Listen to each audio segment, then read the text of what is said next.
JEE advance का numerical section 2025 का solve कर रहे हैं और इसके अंदर 6 क्वेश्चंस हैं। तो चलिए हम स्टार्ट करते हैं बिना देरी के। जेई एडवांस 2025 मैथ्स पेपर 1 का न्यूमेरिकल सेक्शन।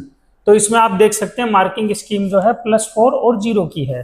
तो पहला क्वेश्चन इसमें है, let the set of all relation number are on A B C D E F, ये एलिमेंट्स दे रखे हैं आर के अंदर, सच दैट आर रिफ्लेक्सिव भी होना चाहिए और सिमेट्रिक भी होना चाहिए, and R contains exactly 10 elements denoted by S. तो इसके अंदर क्या है, आपके आर के अंदर 10 एलिमेंट्स होने चाहिए। तो रिफ्लेक्सिव और सिमेट्रिक, रिफ्लेक्सिव होने के लिए क्या जरूरी है, सबसे पहले हम देख लेते हैं कि आर जो सेट है वो कैसा होगा। इससे पहले हम सेट निकाल लेते हैं। तो कैसा होगा, A comma A, R cross R, A comma B, A comma C, इस तरह से करके आपका ए कोमा एफ। सिमिलरली यहाँ से बी का स्टार्ट होगा, यहाँ से ऐसे करके सारे एलिमेंट्स आपके लास्ट में एफ कोमा ए, और लास्ट एलिमेंट जो आएगा वो आएगा एफ कोमा एफ। ये आपका पूरा आर, ये सेट बन गया जिसमें रिलेशन है। अब हमें बोला है हमें जो रिलेशन लेना है वो सिमेट्रिक होना चाहिए। तो सिमेट्रिक होने के लिए पहली क्या जरूरत है, हमारे पास में कितने, सिमेट्रिक कैसे होता है, सिमेट्रिक का मतलब खुद का खुद से रिलेशन होना। मतलब अगर ए जो है इसके अंदर हो आर में, तो ए कोमा ए कहाँ आना चाहिए, आर क्रॉस आर में। This is the condition for reflexive, मतलब खुद का खुद से रिलेशन। तो ऐसे इसके अंदर कितने एलिमेंट्स हैं, 6।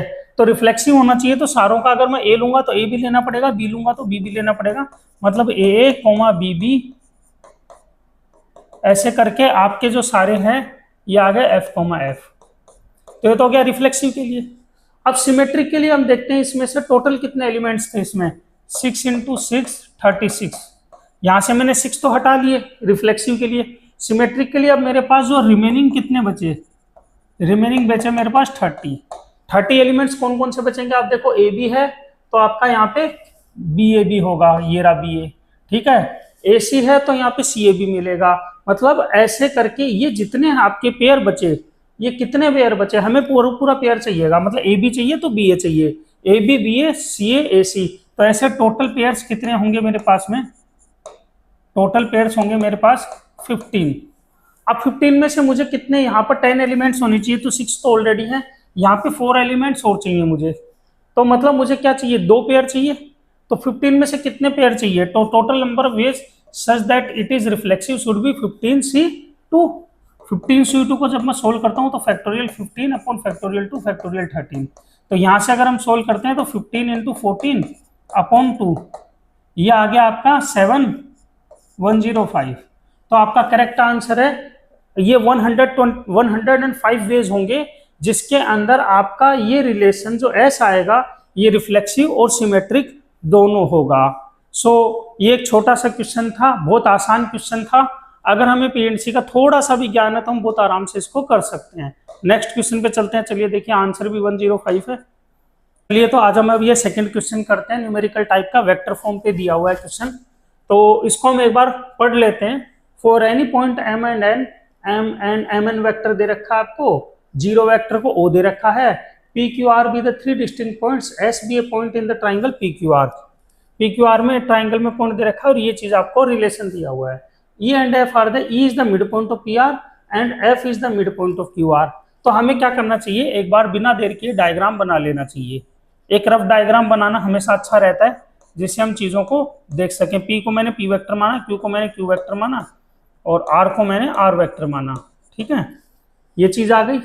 अब इससे मुझे दिखा कि एस ये यहाँ पर है, 0 है, S P vector, S Q vector और एस आर वेक्टर, ये आ गए। अब मुझे बोला है मिड पॉइंट, तो मिड पॉइंट के लिए मैं अलग कलर ले लेता हूँ। E is the mid point of P R. तो पी आर का है सबसे पहले, ये रहा ई। तो ई क्या है, मिड पॉइंट है, तो P vector plus R vector by 2, इसमें तो कोई दिक्कत नहीं है। उसके बाद F is the mid point of Q R. देखिए मैं क्या कर रहा हूं, जो इसमें बताया जा रहा है मैं सिर्फ वही लिख रहा हूं। F is the mid point of Q R, तो Q vector plus R vector by 2, ये चीज आ गई। यहां से इस रिलेशन में देख लेते हैं, एस पी वेक्टर मतलब P vector plus 5 Q vector plus 6 R vector equal to 0। ये आ गया। अब हमारे पास में ये चीज आ गई। अब हमें बोला length of the line segment E F, तो ई एफ को ज्वाइन कर देते हैं जरा, ई एफ को ज्वाइन कर देते हैं। ये लो ई एफ को ज्वाइन कर दिया। उसके बाद क्या बोला है, ई एस को भी ज्वाइन कर दो। ठीक है, एस क्या है, S is the mid, E F को ज्वाइन कर दिया। उसके बाद आपका ई एस भी बोला है, E and F R the mid point. E S क्या है, ये रहा ई और ये रहा एस। ठीक, तो अब हम इसका जो है वैल्यू निकालने की कोशिश करते हैं। ई एफ वेक्टर का मोड जो लेंथ बोला है अपॉन ई एस का मोड जो कि लेंथ बोला है, ई एस ही हो जाएगा। ठीक है, तो पहले ई एफ निकालते हैं। ई एफ क्या है, एफ वेक्टर माइनस दिस, तो Q vector plus R vector minus P vector minus R vector upon 2 upon E S vector. E S vector आ जाएगा P vector plus R vector upon 2। Mod है तो आप कैसे भी कर लो, कोई फर्क नहीं पड़ने वाला वेक्टर की डायरेक्शन में, क्योंकि मोड आएगा तो पॉजिटिव ही आएगा। तो यहाँ से आर कैंसिल हो गया, ये दिख गया आपका Q vector minus P vector upon ये आ गया P vector plus R vector. ठीक है, ये आपका आ गया। अब यहां से अगर मैं आर को एलिमिनेट कर देता हूं इससे, आर वेक्टर आ जाएगा मेरा minus P minus 5q upon में 6। ये मेरा आर वेक्टर आ गया। मैं इसको इसमें प्लेस कर दूं अगर, तो क्या आ जाएगा, Q vector minus P vector. देखिए कैलकुलेशन भी इसमें कोई बहुत ज्यादा टफ नहीं है, बस पेशेंस के साथ और बिना डरे बिना घबराए हमें चीजों को करना है। Minus P vector minus 5q vector और 6 का डिवाइड है तो मैं इसमें भी 6 का डिवाइड कर देता हूं, इसमें भी 6 का डिवाइड कर देता हूं। अब जैसे ही मैं इसमें 6 कॉमन लूंगा तो ऊपर आ जाएगा 6q vector minus P vector upon में आ गया आपका 6p माइनस p, तो ये आ गया 5p वेक्टर माइनस का 5q वेक्टर। अब मोड है तो ये 6 अपॉन 5 आ गया और q vector minus P vector upon mod P vector minus Q vector, ये दोनों बराबर होंगे तो ये कैंसिल आउट हो गए। तो final answer will be 6/5 1.2। Final answer आपका आ गया 1.2 इसका। तो देखिए बहुत आसान सा क्वेश्चन था। अगेन एक कैलकुलेटिव क्वेश्चन है, वो भी कैलकुलेशन बहुत आसान है, वेक्टर का क्वेश्चन था। हम इसको देखते हैं। देखिए आंसर भी आपका 1.2 है, आंसर करेक्ट है। नेक्स्ट हम चलते हैं। ये जो क्वेश्चन है आपका प्रोबेबिलिटी बेस्ड है, अच्छा क्वेश्चन है, पीएनसी बेस्ड है, सॉरी प्रोबेबिलिटी नहीं, पीएनसी बेस्ड है, परम्यूटेशन एंड कॉम्बिनेशन। तो इस क्वेश्चन को अब हम देखते हैं और बिना देर की आगे सोल्व करते हैं। Let S be the set of all 7 digit numbers that can be found using 0 1 2। 3 digit से आपको 7 डिजिट का नंबर बनाना है। फॉर एग्जाम्पल ये 7 डिजिट का है, सीधी बात है 7 डिजिट का नहीं है। Then the number of elements X in S such that, मतलब वो नंबर आपका ऐसा बनाना है जिसमें 0 and 1 एग्जैक्टली अपीयर्स ट्वाइस, 0 और 1 एग्जैक्टली ट्वाइस अपीयर्स हों। ठीक है, तो सबसे पहला केस हम ले लेते हैं। 1 अपीयर्स एग्जैक्टली ट्वाइस। अब 1 अपीयर हो एग्जैक्टली ट्वाइस, तो इसमें क्या हो सकता है, स्टार्टिंग विद 1 भी हो सकता है, स्टार्टिंग विद नॉट 1 भी हो सकता है, 1 से ना स्टार्ट हो। तो पहला जो है इसमें ए पॉइंट ले लेते हैं, स्टार्टिंग विद 1। अगर 1 के साथ स्टार्ट हो रहा हो तो कैसा होगा, देखो 1 2 3 4 5 6 7, 7 डिजिट का ये नंबर होगा। 7 डिजिट में 1 से स्टार्ट हो रहा है तो 1 तो यहाँ फिक्स हो गया, इसको तो हम अलग कर देते हैं। अब ये 6 डिजिट्स बन गई। इन 6 में से मुझे एक जगह पर 1 को रखना है, तो कितने तरीके से मैं रख सकता हूँ, 6C1 से। अब मान लो मैंने 1 को यहाँ प्लेस कर दिया तो मेरे पास कितने प्लेस बच गए, 1 2 3 4 5 प्लेसेस बच गए। 5 प्लेस के लिए मेरे पास चॉइसेस क्या है, 0 रखना और 2 रखना, मतलब हर प्लेस के लिए मेरे पास 2 चॉइस हैं। तो फर्स्ट प्लेस के लिए 2 चॉइस, सेकंड के लिए 2 चॉइस, ऐसे 5 प्लेस के लिए 2 चॉइस। 2 × 2 × 2 2 raised to power 5, ये आ गया 32 × 6, ये आ गया आपका 192। ठीक है, इसमें बी पॉइंट आएगा स्टार्टिंग विद 2। अब 2 से स्टार्ट हो तो क्या करेंगे, यहाँ पे मान लो मैंने अब 2 रख दिया, ठीक है। अगेन 1 2 3 4 5 6 जगह बच गई, इसको मैं अलग कर देता हूँ। अब जो 6 प्लेसेज है उसमें से मुझे एग्जैक्टली ट्वाइस जो है ना 1 अपीयर होना ही चाहिए, तो मैं 6 में से 2 प्लेस तो ले लूंगा।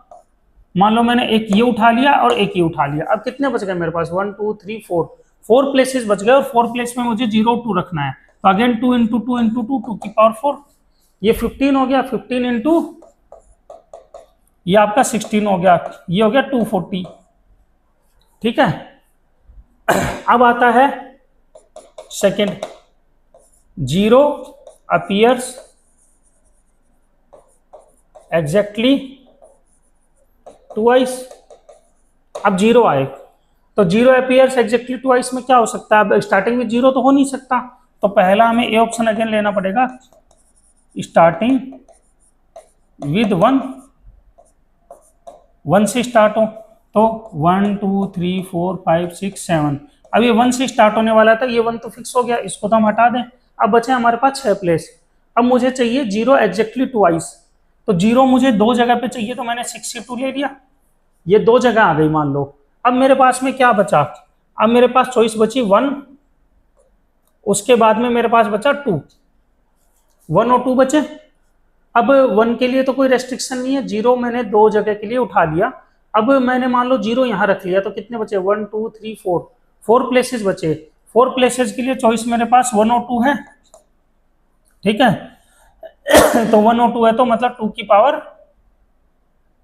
4 हो गया 3 जगह जाने पर, तो अगेन ये आ गया आपका 240 बी। अभी आ जाए स्टार्टिंग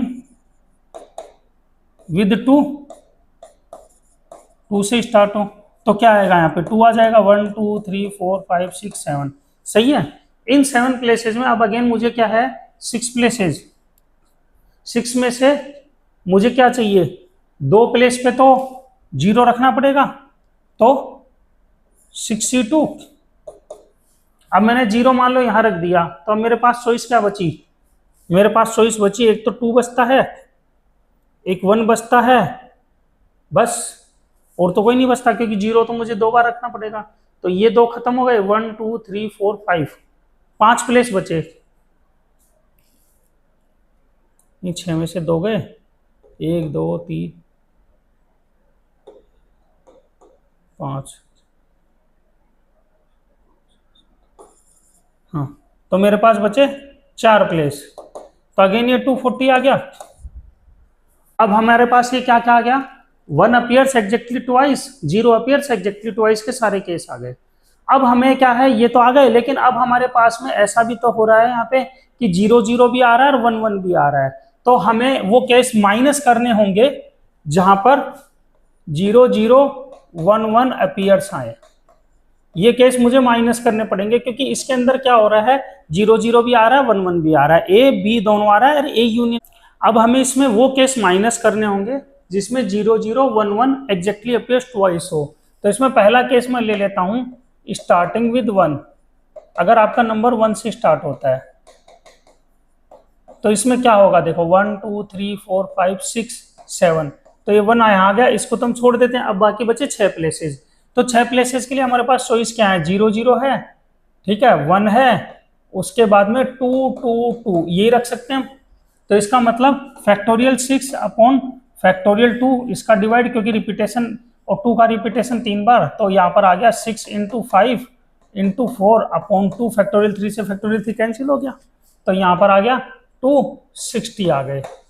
उसके बाद बी स्टार्टिंग विद 2, अब 2 वाला देख लेते हैं, तो 2 यहाँ पर आया, 1 2 3 4 5 6 7, तो 2 एक बार छोड़ देते हैं। अब हमारे पास यहाँ के लिए चॉइस क्या है, 2 है, 0 0 1 1, ठीक है, और एक चॉइस और क्या है मेरे पास, 2 है, 1 2 3 4 5 6, एग्जैक्ट 6 हो गए, तो यहाँ पर आ गया factorial 6 upon factorial 2 factorial 2 factorial 2, ठीक है, 336 ये आ गया, तो इससे मैं देखता हूं तो कितना आएगा, 6 फैक्टोरियल 6 का मतलब आ गया आपका 6 into 5 into 4 into 3 into 2 into 1 upon ये आ गया आपका 2 इंटू टू इंटू टू, तो 2 से ये कैंसिल, 2 आ गया, ये कैंसिल और ये 2 कैंसिल, तो ये आपका आ गया 6 पंजे 30, 30 30 90, ये 90 आ गया।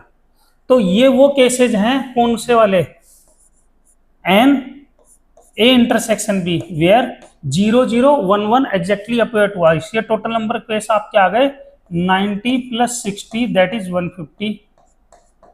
ठीक है, और मुझे तो क्या निकालना था, नंबर ऑफ वो केसेस जिसमें 0 0 0 एंड 1 एग्जैक्टली ट्वाइस अपीयर हो। तो इसमें वो केस जिसके अंदर 0 ट्वाइस अपीयर हुआ, वो केस जिसमें 0 1 एग्जैक्टली ट्वाइस अपीयर हुआ, माइनस वो केस जिसमें 0 और 1 दोनों अपीयर हुए ट्वाइस एग्जैक्टली। तो यहाँ पर जो है ये केस आपके कितने थे, ये केस थे आपके इन दोनों के, जब आप जोड़ोगे 190 और ये आ गए आपके 432, और यहाँ पे जोड़ोगे तो 480, ये दोनों। तो हम टोटल यहाँ पे क्या लिखते हैं, 480 432 प्लस 480 माइनस का 150, तो ये आ गया आपका लगभग 330 762 आ गया। ठीक है, तो टोटल आपका आंसर आया 762।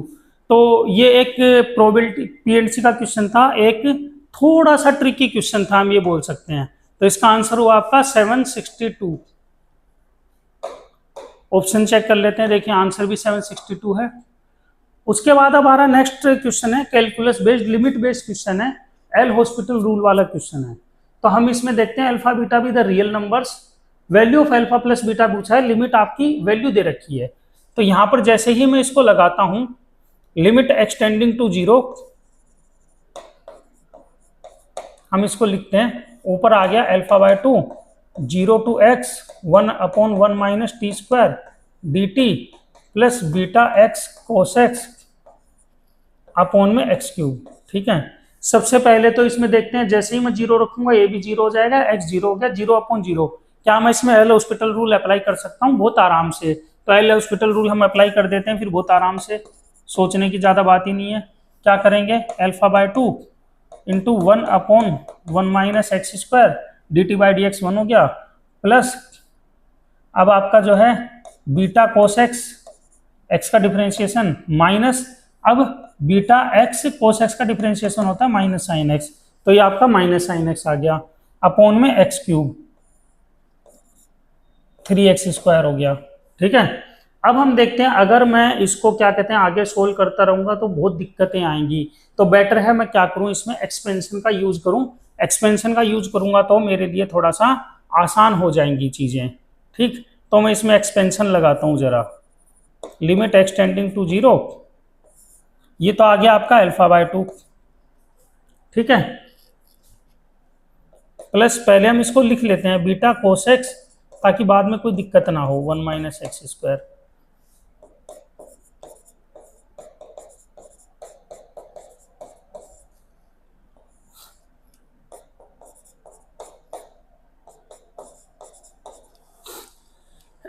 ये हमारा आ गया। इसके बाद जो है मैं एक्सपेंशन अप्लाई करूं, तो limit extending to 0 alpha by 2, अब ये जो है आपका ये बीटा कोस एक्स आ गया, प्लस बीटा कोस एक्स है ना। तो बीटा कोस एक्स में मैं बीटा लिख देता हूं, कोस एक्स का वो क्या होता है 1 minus x square upon factorial 2। तो कोस एक्स का एक्सपेंशन मैं यहां लगा देता हूं, 1 माइनस का x square upon factorial 2।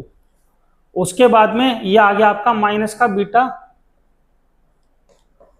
X square, दूसरे ब्रैकेट में माइनस का ये आ गया। ठीक, अब हम क्या करेंगे, minus beta x square cos x का अगेन एक्सपेंशन लगा देंगे, तो 1 minus x square upon factorial 2। ठीक है, उसके बाद में यहां पर हम आ जाते हैं, डॉटेड आगे लिखने की जरूरत नहीं है क्योंकि एक्स स्क्वायर तक ही, इसलिए एक्स स्क्वायर तक का ही मैं एक्सपेंशन कर रहा हूँ, बहुत ज्यादा एक्सपेंशन की हमें जरूरत नहीं है। ये जो नीचे होता है उसके मैक्सिमम पावर के बराबर ही हम एक्सपेंशन करते हैं तो सही रहता है, क्योंकि लिमिट एक्सटेंडिंग टू 0, आगे वाले सब 0 हो जाएंगे। अब आगे ये आता है माइनस का बीटा एक्स साइन एक्स, तो माइनस का बीटा एक्स साइन एक्स, ये इसको मैं मल्टीप्लाई कर रहा हूँ, तो साइन एक्स का हो गया x minus x cube upon factorial 3, dot dot लगाने की जरूरत नहीं है, plus beta x cube sine x, again x minus x cube upon factorial 3। ये आपका कंप्लीट एक्सपेंशन आ गया, और यहां माइनस माइनस प्लस हो गया, ठीक है। नीचे आ गया आपका 1 minus x square into 3x²। ठीक, अब हम देखते हैं यहां पर कांस्टेंट तो एक जगह लिखते हैं,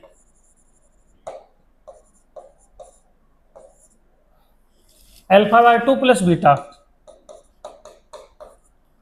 ठीक, उसके बाद एक्स स्क्वायर के कोफिशिएंट एक जगह लिखते हैं, ये आ गया माइनस बीटा बाय 2, यहां से आ गया माइनस बीटा। बस कैलकुलेशन में केयरफुल रहना, एक्स की पावर 4 तो वैसे ही 0 हो जाएगा। ये आ गया आपका प्लस का बीटा, सॉरी माइनस का बीटा ही आएगा, ये भी माइनस का बीटा। देख लेते हैं, बीटा आ गया, देखो एक्स स्क्वायर का बीटा बाय 2, उसके बाद माइनस बीटा आ गया, ठीक है। उसके बाद जो है आपका माइनस बीटा आ गया अगेन। इसके बाद जो है ये एक्स क्यूब, ये आगे के 0 हो गए फैक्टोरियल 3 वाले, अपॉन में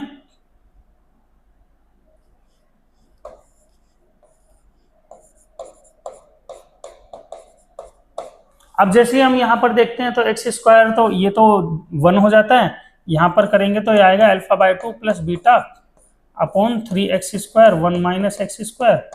ठीक, लिमिट एक्सटेंडिंग टू 0 लगा हुआ ही है, इसको बार बार लिखने की जरूरत नहीं है, प्लस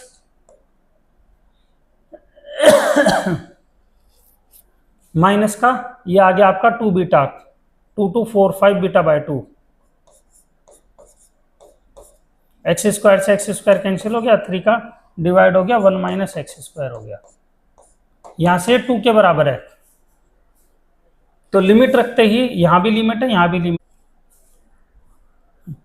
तो हमारा ये वैल्यूज आ गए माइनस ये, तो यहां से बीटा का वैल्यू आ जाएगा, कितना आ जाएगा बीटा का वैल्यू, ये आ जाएगा आपका माइनस का 12/5, और अल्फा का वैल्यू आ जाएगा माइनस का 2 बीटा मतलब 24/5। क्लियर, तो यहां से जैसे ही हम ये पुट करेंगे इसके अंदर, तो वैल्यू कितना आ जाएगा हमारे पास, हम कैलकुलेट कर लेते हैं। अल्फा का वैल्यू 24/5, बीटा का वैल्यू -12/5, अल्फा प्लस बीटा 12/5 मतलब 2.4, तो आंसर इज 2.4। तो देखिए क्वेश्चन भी आसानी से हो गया, बस क्या है कैलकुलेशंस का हमें ध्यान रखना है, उसके अलावा कोई दिक्कत नहीं है, आंसर 2.4 आएगा। देखिए ये आंसर 2.4 दिया हुआ है। ठीक, अब हमारा नेक्स्ट क्वेश्चन है 12th क्वेश्चन, जो कि एक अर्थमेटिक प्रोग्रेशन के ऊपर दिया हुआ है। हमें दिया let R denotes F R to R, F X function जो है 0 से बड़ा होना चाहिए, एक्स बिलोंगिंग टू आर, ये फंक्शन दे रखा है। इस फंक्शन का मतलब क्या होता है कि एफ एक्स जो है वो किस फॉर्म का है, पी की पावर एक्स की फॉर्म का है। ये बात क्लियर हो जाती है यहाँ से। ये फंक्शन हम डिफरेंशियबिलिटी में सोल्व भी कराते हैं बच्चों को क्लास के अंदर, तो पी की पावर एक्स का फॉर्म होगा पी ग्रेटर देन 0 का। लेट a1 a2 a3 ये अर्थमेटिक मीन है, और आपका अर्थमेटिक मीन है फर्स्ट नंबर है 50। अब A31 और ये रिलेशन दे रखे हैं आपके, तो f A31 से निकाल लेते हैं, और ये फंक्शन का एडिशन दे रखा है, दो आपको वो दे रखे हैं पैरामीटर। तो f A31 का मतलब f of A31 that is equal to f of A1 plus 30D, मतलब अगर A1 फर्स्ट टर्म है, D इसका कॉमन डिफरेंस है, तो ये आ गया आपका। तो यहां से जो है ये आ जाएगा P की power A1 plus 30D f of A25, तो ये मैं डायरेक्ट लिख देता हूं P की पावर A1 प्लस 24D। अब ये दोनों को दे रखा है, तो हम यहां से क्या करते हैं, इन दोनों को इक्वेट कर देते हैं जरा यहां पर लाकर। तो P की power A1 30 plus 30D equal to P की पावर A1 प्लस 24D। तो यहां से जो है P की power A1 plus 30D minus A1 minus 24D equal to 1, ये आ जाएगा। ठीक है, तो यहाँ से जो है ओ सॉरी 1 नहीं आएगा, 64 आएगा, क्योंकि यहाँ पे 64 दे रखा है, तो ये 64 आ गया। ठीक, तो यहाँ पे आ गया P की पावर 6D इक्वल टू 64। अब P की पावर D, अगर मैं यहाँ पर 6 की पावर का डिवाइड कर दूं तो 2 आ जाएगा, क्योंकि ये 2 की पावर 6 है, तो P की पावर D का वैल्यू 2 आ गया। ये मेरे को मार्क कर लेना चाहिए, मैंने मार्क कर लिया। अब सेकंड मुझे बोला है कि आपका सम जो है इस सीरीज का वो ये दे रखा है, तो सम ऑफ द सीरीज भी निकाल देता हूं। मतलब F of A1 plus F of A2 up to कहां तक, एफ ऑफ A50 तक। तो अब हम इसका सम देख रहे हैं, F of A1 F of A2। तो एफ ऑफ A1 कितना है, हम लिख देंगे एफ ऑफ A1 होगा p की power A1, F of A2 क्या होगा, p की power A1 plus D up to p की पावर A1 प्लस 49d। ये हमें सम निकालना है, फिर ये सम इसके इक्वल हम बाद में प्लेस कर देंगे। तो पहले सम निकालते हैं। सम कितना होगा, ये p की पावर A1 तो कॉमन आ गया है ना, अंदर क्या बच गया, p की पावर 1, सॉरी यहां तो 1 बच गया ना, एक मिनट, ये एक जीपी बन गई है ना, जीपी बन गई है। तो इसका फर्स्ट टर्म तो ये हो गया, और कॉमन डिफरेंस इसमें जो है r जो है वो आएगा आपका p की पावर d। तो सम क्या होता है, एपी का जीपी का सम क्या होता है, this is a GP, GP का सम क्या होता है, s इज इक्वल टू, हाँ जी 1a इंटू 1 माइनस आर की power n upon 1 minus R. तो a आ गया 1 माइनस आर, आर आ गया आपका p की पावर d, और n कितना है आपका, ये 50 टर्म्स हैं तो 50, ठीक, अपॉन 1 माइनस आर। अब p की पावर d हमें 2 दे रखा है, तो ये आपका कितना हो जाएगा, p की पावर A1, p की पावर d 2 दे रखा है, और ये आ गया आपका 2, तो 1 माइनस 2, ठीक, और यहां पर आ गया p की पावर d मतलब 1 माइनस 2 की पावर 50, ये हो गया ना, ठीक। ये हमारा इंटर्न किसके बराबर दे रखा है, ये इसके बराबर दे रखा है 3 इंटू 2 की पावर 25 प्लस 1। तो यहां से हम देखें, ये 2 की पावर 50 माइनस 1 है और p की पावर A1 है, तो 2 की पावर 50 माइनस 1 क्या होगा, a square minus b square से, ये हो जाएगा p की पावर A1 इंटू 2 की पावर 25 प्लस 1 इंटू 2 की power 25 minus 1 equals to 3 into 2 की power 25 plus 1। A square minus B square में मैंने कन्वर्ट कर दिया, ठीक, इसको इससे कैंसिल कर दिया, तो p की पावर A1 आपका आ गया 3 अपॉन 2 की पावर 25 माइनस 1। ये आ गया p की पावर A1 आ गया, और p की पावर d, ये दो चीजें आ गई हमारी, ठीक। अब इसके बाद हम जो है हमें निकालना है, बेसिकली इस पे फोकस करना है, sigma i equal to 1 to 6 to 30, मतलब आपके नंबर ऑफ टर्म्स हो गए 30 माइनस 6 24 प्लस 1, 25 टर्म्स का सम निकालना है एफ ऑफ ये। तो हम इस पे फोकस करते हैं, sigma i equal to 6 to 30 F of AI। इसका मतलब मुझे निकालना है F of A6 plus F of A7 up to F of A30, ये निकालना है मुझे, है ना। तो एफ ऑफ A6 क्या होगा, अगेन p की पावर, हाँ जी p की पावर क्या होगा, p की पावर x है, तो p की पावर A6, A6 मतलब A1 plus 5d, A1 plus 6d up to p की power A1 plus 29d। Is it clear. अब हम यहां से जो है ये निकाल लेते हैं, ये आपका फर्स्ट टर्म हो गया, ये आपका लास्ट टर्म हो गया, और टोटल नंबर ऑफ टर्म्स हो गए 25। तो सम क्या होता है, सम कहता है p की power first term a 1 minus R, R क्या होगा, आर होगा आपका p की power d, 1 minus R p की पावर d, इसकी पावर कितनी हो जाएगी n 25, मतलब मल्टीप्लाई होगा अपॉन 1 माइनस p की पावर d। यहां से हम सोल्व करें तो कितना आता है, p की पावर A1 इंटू p की पावर 5d, ये वैल्यूज हम पुट कर देंगे। यहां पर आ गया आपका p की पावर d, p की पावर d हमने प्रीवियसली देखा है कितना है, 2 है, p की पावर d हमने देखा है 2 है, तो ये आ गया आपका 2 की पावर 25 माइनस 1 अपॉन 1 माइनस 2, तो वो 1 ही हो जाएगा, ठीक। ये आपका सम आ गया। अब मुझे p की पावर A1 का वैल्यू और अगर पता लग जाए तो काम बन जाए, ये रहा मेरा p की पावर A1 का वैल्यू कितना है जी, 3/2^25 - 1। तो यहाँ पर रख देते हैं p की पावर a1 का वैल्यू 3/2^25 - 1। अगेन हमें बस एक ही चीज का ध्यान रखना है, मिस्टेक बिल्कुल भी ना हो। p की पावर d है तो ये 2 की पावर 5 हो गया इंटू 2^25 - 1। चाहे हम 2 क्वेश्चन कम कर दें पेपर में, लेकिन कैलकुलेशन मिस्टेक नहीं होना चाहिए। कैंसिल हुआ, ये 3 इंटू आपका 32 आया, आंसर आया 96। ठीक है, देखिए आसानी से हो गया। हमने क्या किया, बहुत ज्यादा जल्दी नहीं की और धीरे धीरे निकाला, तो आंसर आया इसका 96। चलिए देखिए आंसर भी इसका 96 दिया हुआ है। ठीक, होप ये भी क्लियर हो गया होगा। ये आपका न्यूमेरिकल का लास्ट क्वेश्चन है, न्यूमेरिकल सेक्शन का। नेक्स्ट क्लास में हम क्या करेंगे, नेक्स्ट के अंदर हम इसका जो मैट्रिक्स मैच टाइप है उसको हम सोल्व करेंगे। पर डे आपको वीडियो 6 o'clock पे मिल जाएगा।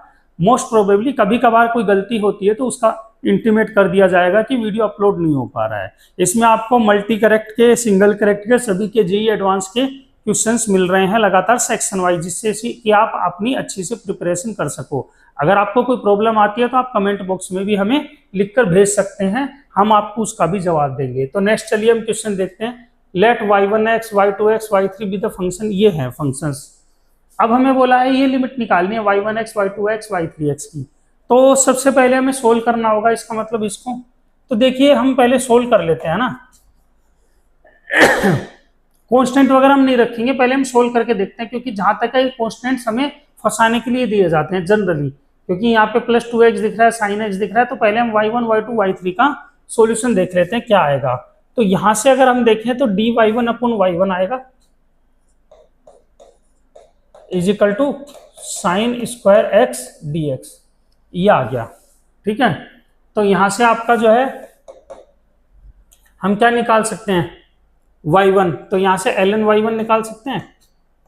ln y1 आ गया आपका, ये आ जाएगा 1 माइनस ln y1 निकालेंगे तो integration sin square x plus this. और अगर ये मल्टीप्लाई में दे रखे हैं, हम ध्यान से देखें, ये मल्टीप्लाई में आपके, तो ये आ गया आपका integration sin square x dx। क्या हम इसे सोल्व करने की जरूरत है? मुझे नहीं लगता कि हमें सोल्व करना पड़ सकता है बहुत ज्यादा।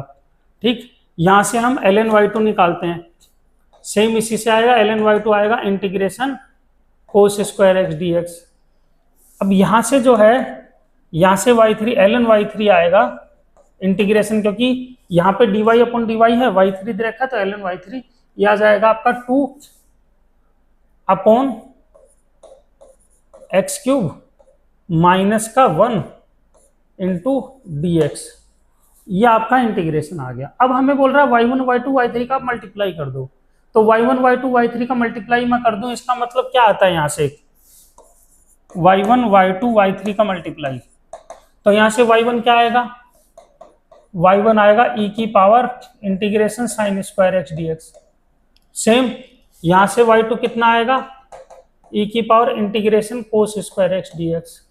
यहां से आएगा y3 आएगा आपका e की power integration 2/x³ minus 1 into dx। अभी हम इनको सोल्व नहीं कर रहे हैं, है ना।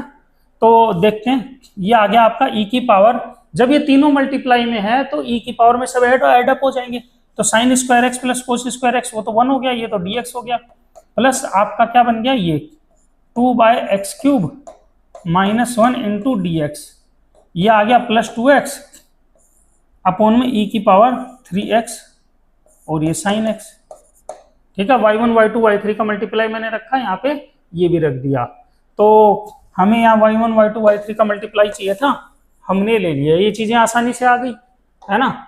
अब हम क्या करेंगे, इसमें इंटीग्रेट करते हैं जरा। तो इंटीग्रेट करते हैं तो e की पावर, ये तो हो गया x, ये आ गया आपका x की पावर -3, मतलब -2 अपॉन -2। ठीक है, मतलब माइनस x की पावर -2 अपॉन -2, मतलब ये आ गया -1 अपॉन x²।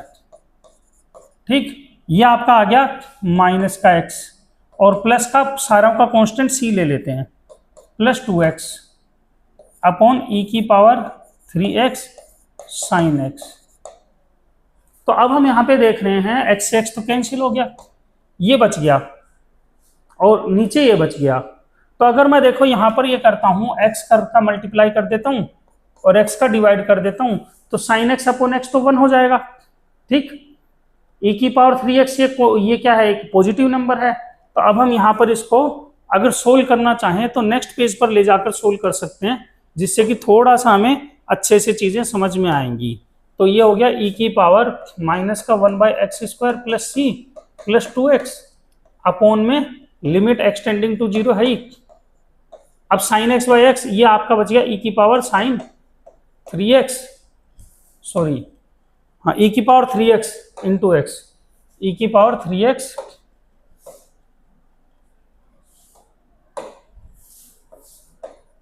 इंटू एक्स, है ना।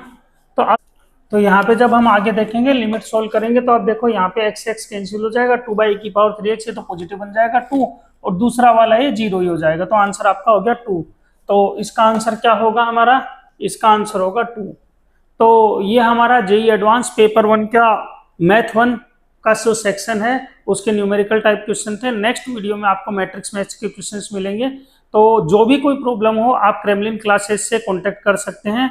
You can contact and you will find your solutions here. We are providing both online and offline classes to the students. Thank you.